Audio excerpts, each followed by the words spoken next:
ఓం శాంతి.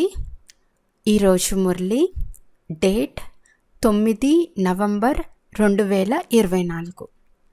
బాబా చెప్తున్నారు, మధురమైన పిల్లలారా, పిల్లలైన మిమ్మల్ని భక్తాత్మల నుండి జ్ఞాని ఆత్మలుగా, పతితుల నుండి పావనంగా చేసేందుకు తండ్రి వచ్చారు.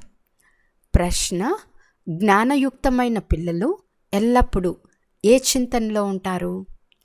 జవాబు: నేను అవినాశి ఆత్మను. ఈ శరీరం వినాశనమయ్యేది. నేను 84 శరీరాలు ధరించాను. ఇప్పుడిది అంతిమ జన్మ. ఆత్మ ఎప్పుడు చిన్నదిగా పెద్దదిగా అవ్వదు. చిన్నదిగా పెద్దదిగా అయ్యేది శరీరమే. ఈ కనులు శరీరంలో ఉన్నాయి, కానీ కనులతో చూచేది ఆత్మనైన నేను. బాబా ఆత్మలకే జ్ఞాన 3వ నేత్రంను ఇస్తారు. వారు కూడా శరీరాన్ని ఆధారంగా తీసుకోనంత వరకు చదివించలేరు. జ్ఞానయుక్తమైన పిల్లలెప్పుడు ఇలాంటి చింతనే చేస్తారు. ఓం శాంతి. ఇలా అనింది ఎవరు? ఆత్మనే. అవినాశి ఆత్మ శరీరం ద్వారా అంటుంది. శరీరం మరియు ఆత్మలో ఎంత తేడా ఉంది? ఈ పంచతత్వాల శరీరం పెద్ద తోలుబొమ్మ వలె తయారవుతుంది. భలే చిన్నదిగా ఉన్నా ఆత్మ కంటే ఎప్పుడూ పెద్దదిగానే ఉంటుంది. మొదట చాలా చిన్నదిగా ఉన్న పిండం కొంచెం పెద్దదైనప్పుడు ఆత్మ అందులో ప్రవేశిస్తుంది. శరీరం పెద్దదవుతూ ఇంత పెద్దదైపోతుంది.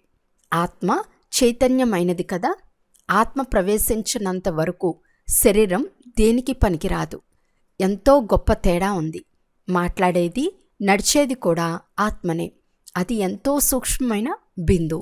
అది ఎప్పుడూ చిన్నదిగా పెద్దదిగా అవ్వదు, వినాశనం అవ్వదు. నేను అవినాశి ఆత్మను. శరీరం వినాశనం అయ్యేదని ఇప్పుడు పరమాత్మ తండ్రి అర్థం చేయించారు. అందులో నేను ప్రవేశించి పాత్రను అభినయిస్తాను. ఈ విషయాల గురించి మీరు ఇప్పుడు మాత్రమే ఆలోచిస్తారు. ఇంతకుముందు మీకు ఆత్మ గురించి కానీ పరమాత్మ గురించి కానీ తెలియదు. కేవలం ఓ పరంపిత పరమాత్మ అని నామమాత్రానికి అనేవారు. స్వయాన్ని ఆత్మగా భావించేవారు. తర్వాత ఎవరో మీరే పరమాత్మ అని అనేశారు. అలా తెలిపిన వారు ఎవరు? ఈ భక్తి మార్గపు గురువులు, శాస్త్రాలు. సత్యుగంలో ఇలా ఎవ్వరూ చెప్పరు. మీరు నా పిల్లలు అని ఇప్పుడు తండ్రి అర్థం చేయించారు. ఆత్మ సహజమైనది. శరీరం అసహజమైన మట్టితో తయారైంది. ఆత్మ ఉంటేనే శరీరం మాట్లాడుతుంది, నడుస్తూ ఉంటుంది. ఇప్పుడు పిల్లలైన ఆత్మలకు ఆ తండ్రి వచ్చి అర్థం చేయించారు. నిరాకార శివబాబా ఈ సంగం యుగంలోనే ఈ శరీరంలో వచ్చి వినిపిస్తున్నారు. ఈ కళ్ళు శరీరంలోనే ఉంటాయి. ఇప్పుడు తండ్రి జ్ఞాన చక్షువును ఇస్తారు. ఆత్మలో జ్ఞానం లేకుంటే అజ్ఞాన చక్షు అని అంటారు. తండ్రి వచ్చినప్పుడు మాత్రమే ఆత్మకు జ్ఞాననేత్రం లభిస్తుంది. అంతా చేసేది ఆత్మనే. ఆత్మ శరీరం ద్వారా కర్మ చేస్తుంది. ఇప్పుడు తండ్రి ఈ శరీరాన్ని ధరించి ఉన్నారని మీరు గ్రహించారు. తన రహస్యాన్ని కూడా తెలుపుతున్నారు. అంతేకాక సృష్టి ఆది మధ్యాంతాల రహస్యాన్ని కూడా తెలుపుతున్నారు.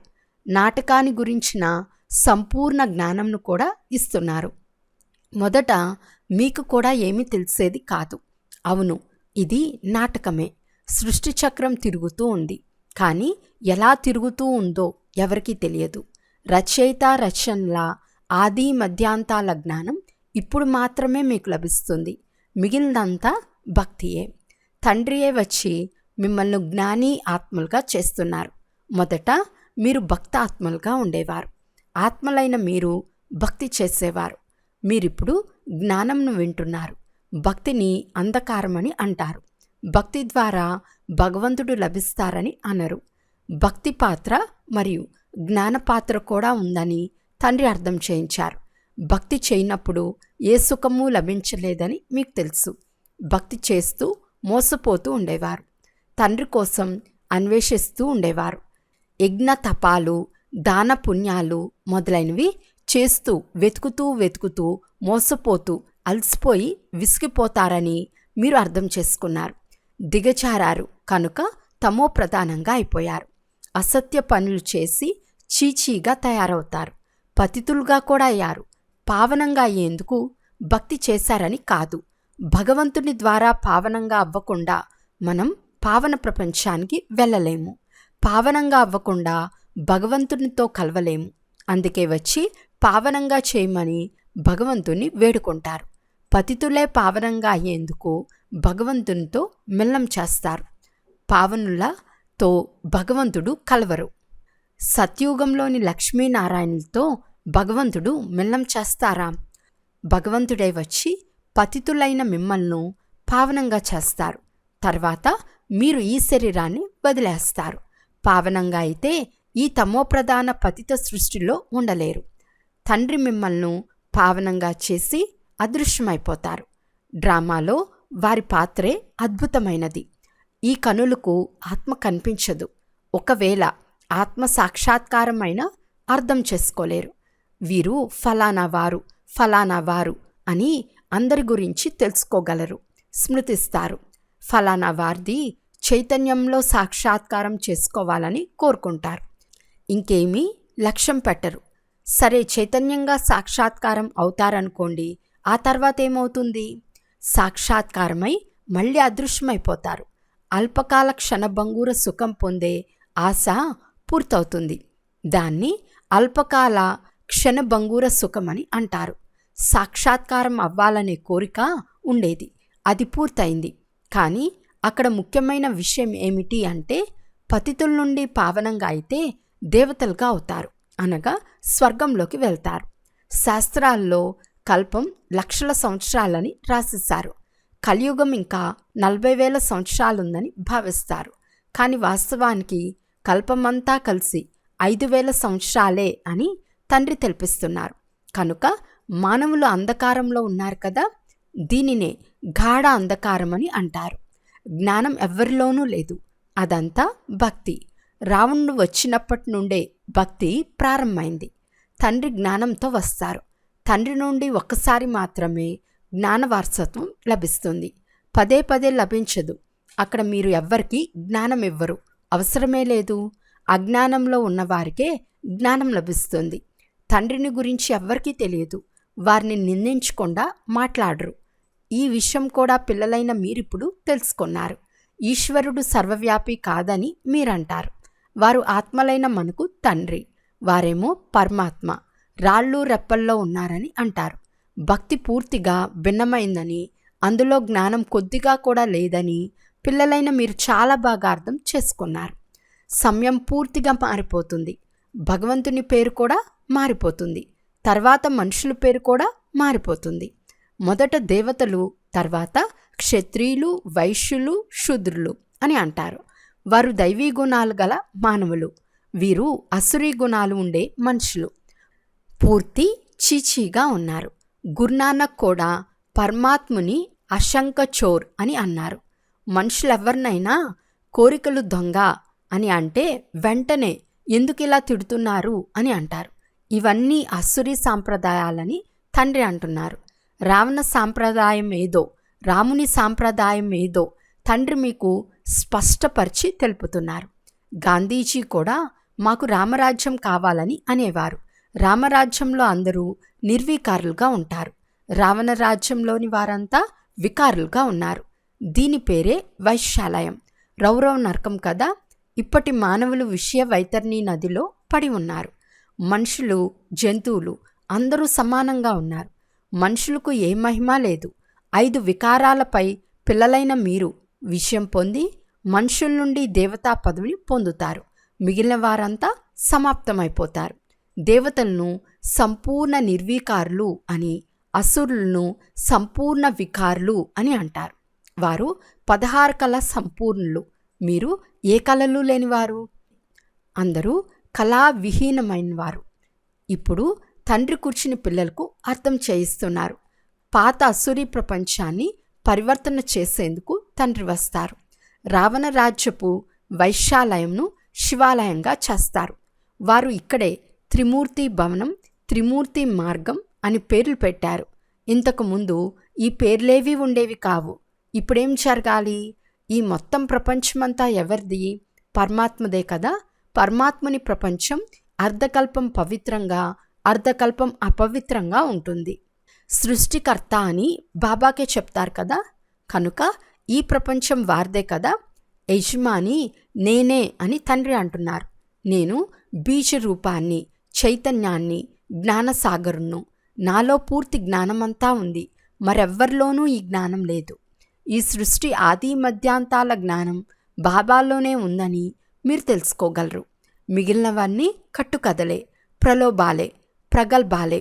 ముఖ్యమైన అసత్యం ఏమిటంటే మీరు నన్ను రాయారెప్పల్లో, కుక్కాపిల్లిలో ఉన్నారని అనుకుని కూర్చుని ఉన్నారు. మీకు ఎంత దుర్దశ పట్టింది. కొత్త ప్రపంచం మానవులకు, పాత ప్రపంచం మానవులకు రాత్రికి పగలకు ఉన్నంత వ్యత్యాసం ఉంది. అర్ధకల్పం నుండి అపవిత్ర మనుషులు పవిత్ర దేవతలకు తల వంచి నమస్కరిస్తారు. మొట్టమొదట శివబాబానే పూజిస్తారని పిల్లలకు అర్థం చేయించారు. ఆ శివబాబాయే మిమ్మల్ని పూజారుల నుండి పూజ్యులుగా చేస్తారు. రావణుడు మిమ్మల్ని పూజ్యుల నుండి పూజారులుగా చేస్తాడు. మళ్ళీ తండ్రి డ్రామా ప్లాన్ అనుసారంగా మిమ్మల్ని పూజ్యులుగా చేస్తారు. రావణుడు మొదలైన పేర్లైతే ఉన్నాయి కదా. దసరా ఉత్సవాలకు బయట నుండి ఎంతోమందిని ఆహ్వానిస్తారు. కానీ అర్థం ఏమాత్రం తెలియదు. దేవతలను ఎంతగానో నిందిస్తారు. ఇలాంటి విషయాలు అసలు లేనే లేవు. ఈశ్వరుడు నామరూపాలకు భిన్నమని అంటారు, అనగా లేరని అర్థం. అలాగే ఇక్కడ తయారు చేసే నాటకాలు మొదలైనవేవి వాస్తవానికి లేనేలేవు. ఇదంతా మానవుల బుద్ధి. మనుష్య మతంను అసురీ మతమని అంటారు. యథా రాజా రాణి తథా ప్రజలు. అందరూ అలానే తయారవుతారు. దీనిని డెవిల్ ప్రపంచమని అంటారు. అందరూ ఒకరినొకరు నిందించుకుంటూ ఉంటారు. ఆత్మ అని తెలుసుకుని తండ్రి స్మృతిలో కూర్చోండి. అజ్ఞాన కాలంలో పరమాత్మ పైన ఉంటారని భావించేవారు. కానీ ఇప్పుడు తండ్రి ఇక్కడకు వచ్చారని తెలుసు. అందువల్ల పైన ఉంటారని అనుకోరు. మీరు తండ్రిని ఇక్కడకు పిలిచారు. ఈ శరీరంలోకి రమ్మని పిలిచారు. మీరు మీ సేవా కేంద్రాల్లో ఉన్నప్పుడు శివబాబా మధువనంలో వీరి శరీరంలో ఉన్నారని భావిస్తారు. భక్తి మార్గంలో పరమాత్మ పైన ఉంటారని భావించేవారు. ఓ భగవంతా, ఇప్పుడు మీరు బాబాను ఎక్కడ స్మృతి చేస్తారు? కూర్చుని ఏం చేస్తారు? బ్రహ్మ శరీరంలో ఉన్నారు అంటే ఇక్కడే స్మృతి చేయాలని మీకు తెలుసు. పైన లేరు. పురుషోత్తమ సంగం యుగంలో ఇక్కడకు వచ్చారు. మిమ్మల్ని ఇంత ఉన్నతంగా తయారు చేసేందుకు వచ్చాను. పిల్లలైన మీరు ఇక్కడే స్మృతి చేస్తారు. భక్తులు ఇప్పుడు కూడా పైననే స్మృతి చేస్తారు. మీరు విదేశాల్లో ఉన్న బ్రహ్మ శరీరంలో శివబాబా ఉన్నారని అంటారు. శరీరమేమో తప్పకుండా కావాలి కదా. మీరు ఎక్కడ కూర్చుని ఉన్నా ఇక్కడే స్మృతి చేస్తారు కదా. బ్రహ్మ శరీరంలోనే స్మృతి చేయవలసి వస్తుంది. చాలామంది బుద్ధిహీనులు బ్రహ్మను గౌరవించరు. బ్రహ్మను స్మృతి చేయవద్దని బాబా చెప్పరు. బ్రహ్మ లేకుంటే శివబాబా ఎలా గుర్తుకు వస్తారు? తండ్రి చెప్తున్నారు, నేను ఈ శరీరంలో ఉన్నాను, ఇందులో నన్ను స్మృతి చేయండి. అందుకే మీరు బాప్ అంటే తండ్రి, దాదా అంటే అన్న, ఇద్దరినీ స్మృతి చేస్తారు. వీరిలో వీరి ఆత్మ ఉందని బుద్ధిలో జ్ఞానం ఉంది. శివబాబాకు తన సొంత శరీరం లేదు. నేను ప్రకృతిని ఆధారంగా తీసుకుంటాను. తండ్రి కూర్చుని ఈ బ్రహ్మాండం మరియు ఈ సృష్టి ఆది మధ్యాంతాల రహస్యాన్ని తెలిపిస్తున్నారు. ఇతరులెవ్వరికీ ఇది తెలియనే తెలియదు. మీరు నేను నివసించేది బ్రహ్మతత్వంలోనే. సుప్రీమైన పరమాత్మ మరియు సుప్రీం కాని ఆత్మలుంటున్న ఆ బ్రహ్మలోకం శాంతిధామమే. శాంతిధామం చాలా మధురమైన పేరు. ఈ విషయాలన్నీ మీ బుద్ధిలో ఉన్నాయి. మనం వాస్తవానికి బ్రహ్మ మహాతత్వ నివాసులము. దానిని నిర్వాణధామము, వానప్రస్థము అని అంటారు. ఈ విషయాలన్నీ ఇప్పుడు మీ బుద్ధిలో ఉన్నాయి. భక్తి మార్గంలో ఉన్నప్పుడు ఒక్క అక్షరం జ్ఞానం కూడా తెలియదు. ఇది పురుషోత్తమ సంగం యుగం, పరివర్తన చెందే సమయం. పాత ప్రపంచంలో అసురులుంటారు, నూతన ప్రపంచంలో దేవతలుంటారు. వారిని పరివర్తన చేసేందుకు తండ్రి రావాల్సి వచ్చింది. సత్యుగంలో మీకు ఏమాత్రమూ గుర్తుండదు, కలియుగంలో కూడా ఏమీ గుర్తులేదు. నూతన ప్రపంచంలో ఉన్నప్పుడు ఈ పాత ప్రపంచం గుర్తుండదు. అదేవిధంగా పాత ప్రపంచంలో ఉన్నప్పుడు నూతన ప్రపంచం ఎలా ఉండేదో కూడా తెలియదు. అది ఎప్పుడు ఉండేదో ఎవరికీ తెలియదు. వారేమో లక్షల సంవత్సరాలని అంటారు. పిల్లలైన మీకు బాగా తెలుసు, ఆ తండ్రి కల్పకల్పం ఈ సంగం యుగంలోనే వస్తారు. వారు వచ్చి ఈ వెరైటీ వృక్ష రహస్యాన్ని అర్థం చేయిస్తారు. అంతేకాక ఈ చక్రం ఎలా తిరుగుతూ ఉందో తెలుపుతారు. ఇవన్నీ అర్థం చేయించటమే మీ వ్యాపారం. ఒక్కొక్కరికి అర్థం చేయించాలి అంటే చాలా సమయం పడుతుంది. మీరిప్పుడు చాలామందికి తెలియజేస్తున్నారు, చాలామంది తెలుసుకుంటారు. ఈ మధురాతి మధురమైన విషయాలు మీరు ఇంకా చాలామందికి అర్థం చేయించాలి. మీరు ప్రదర్శనీలు మొదలైన వాటిలో తెలిపిస్తారు కదా. శివ జయంతి పండుగ నాడు అందరినీ ఆహ్వానించి బాగా అర్థం చేయించండి. ఈ డ్రామా ఎంత కాలం ఉందో మీరు సరిగ్గా అర్థం చేయించగలరు.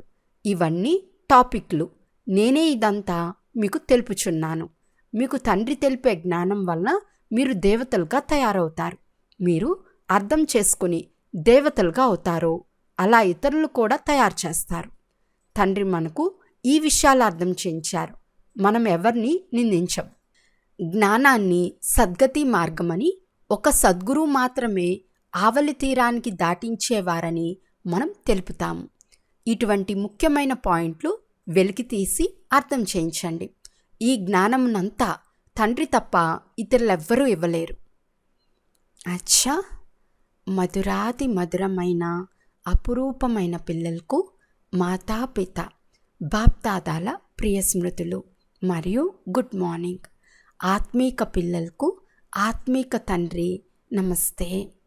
ఆత్మీక తండ్రికి ఆత్మీక పిల్లల యొక్క ప్రియ స్మృతులు మరియు నమస్తే నమస్తే నమస్తే. ధారణ కొరకు ముఖ్య సారం. ఫస్ట్ పాయింట్, పూజారుల నుండి పూజలుగా అయ్యేందుకు సంపూర్ణ నిర్వీకారులుగా అవ్వాలి. జ్ఞానవంతులై స్వయాన్ని స్వయమే పరివర్తన చేసుకోవాలి. అల్పకాలిక సుఖాల వెంట వెళ్ళరాదు. సెకండ్ పాయింట్, బాప్ మరియు దాదా ఇరువురిని మాత్రమే స్మృతి చేయాలి. బ్రహ్మ లేకుంటే శివబాబా గుర్తురారు. భక్తి మార్గంలో శివబాబాను ఊపరి భాగంలో స్మృతి చేశారు. ఇప్పుడు బ్రహ్మ శరీరంలో వచ్చారు కావున ఇద్దరూ గుర్తు రావాలి. వరదానము. ప్రతి కర్మలో విజయం యొక్క చలించని నిశ్చయం మరియు నష ఉంచుకునే అధికారి ఆత్మభవ. విజయం నా జన్మ సిద్ధ అధికారం అనే స్మృతి ద్వారా సదా ఎగురుతూ వెళ్ళండి. ఏం జరిగినా నేను విజయీ ఆత్మను అనే స్మృతిని తీసుకురండి. ఏం జరిగినా ఈ నిశ్చయం చలించరాదు. నిశ్చయమే నషకు ఆధారం. నిశ్చయం తక్కువగా ఉంటే నష తగ్గిపోతుంది. అందుకే నిశ్చయ బుద్ధి విజయంతి అని అంటారు. అప్పుడప్పుడు నిశ్చయం కలిగిన వారిగా అవ్వకండి. అవినాశి తండ్రి కనుక అవినాశి ప్రాప్తికి అధికారిగా అవ్వండి. ప్రతి కర్మలో విజయం యొక్క నిశ్చయం మరియు నష ఉండాలి. స్లోగన్. తండ్రి స్నేహం అనే ఛత్రఛాయ క్రింద ఉంటే ఎటువంటి విఘ్నము నిలబడలేదు.